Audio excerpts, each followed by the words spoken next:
and welcome to the Weird Around Illinois podcast. We're going to take things back a step here and get really basic with you.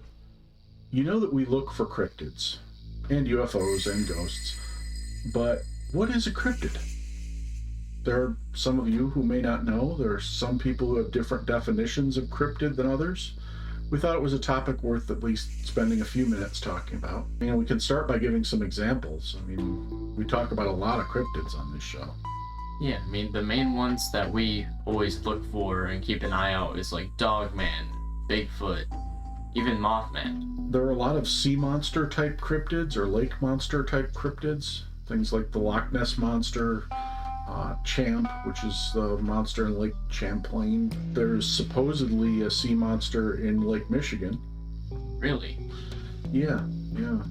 I may have seen him, but that's a story for another time. We've also, heard stories about lots of Native American cryptids, things like the Wendigo, the Skinwalker, the Rougarou, which is kind of a combination of a Native American tale and a French settler tale. Apparently in France it's called a loup-garou, and they just kind of combined it with Native American legends. So it sounds a lot like a dogman or werewolf, but there are 100 different versions of Bigfoot. There's, the Yeti, the Midnight Whistler is one. Mm-hmm. Big muddy monster. Yeah. All those ones that you run across on Mountain Monsters. Yeah. Midnight Whistler is always going to be my favorite. Yeah. Then there's, of course, like the Ohio Grassman. Right. The Bigfoot of Ohio. Yeah. Even the Yahoo. Yeah. So these are some examples of cryptids.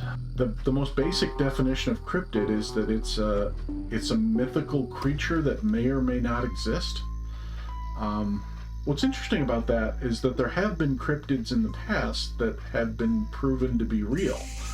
And I'm not sure how you prove something is real. Is it a number of sightings, a number of videos? Do you have to have a body? Do you have to have one in captivity?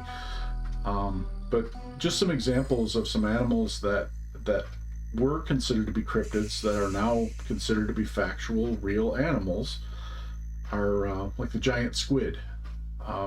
For years, people were telling stories about giant squids, and people looked at them the same way as people who talk about dogman now.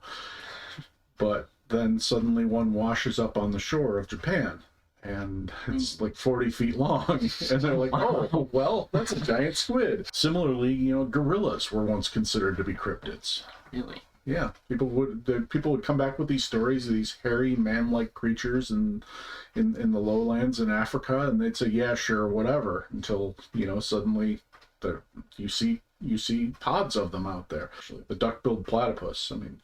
Can you imagine the first guy who described a duck-billed platypus? Oh, serious. I'm dead serious. I haven't been drinking. It looked like a beaver with a duck bill, and I think it might be poisonous. Yeah. Suddenly Bigfoot doesn't seem so ridiculous when you think of that poor guy.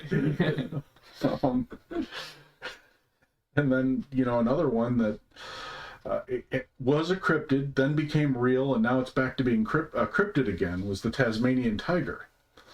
That one, people didn't know if it was a dog or a tiger or it turns out it's a marsupial, more closely related to a kangaroo. But they said that they didn't exist. Then in the early 1900s, they started finding bodies, and then they found a live one, and they're like, oh, these do exist. And then they stopped seeing them. So they said, well, they don't exist anymore. Now they're extinct. But now we keep getting reports of people seeing them. So they're saying, well, no, you're not seeing them. They're extinct. That's a cryptid. So I guess a cryptid is an animal that may or may not exist until it's proven to exist. Because you can't really prove an animal doesn't exist. Unless you cover every single inch of the earth and find that it's not there. So with that definition, we will continue to look for cryptids.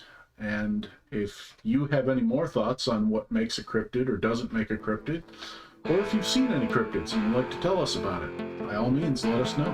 Feel free to drop a note in the comments section or fill out the anonymous form. And thank you for listening, and thank you for subscribing and telling your friends.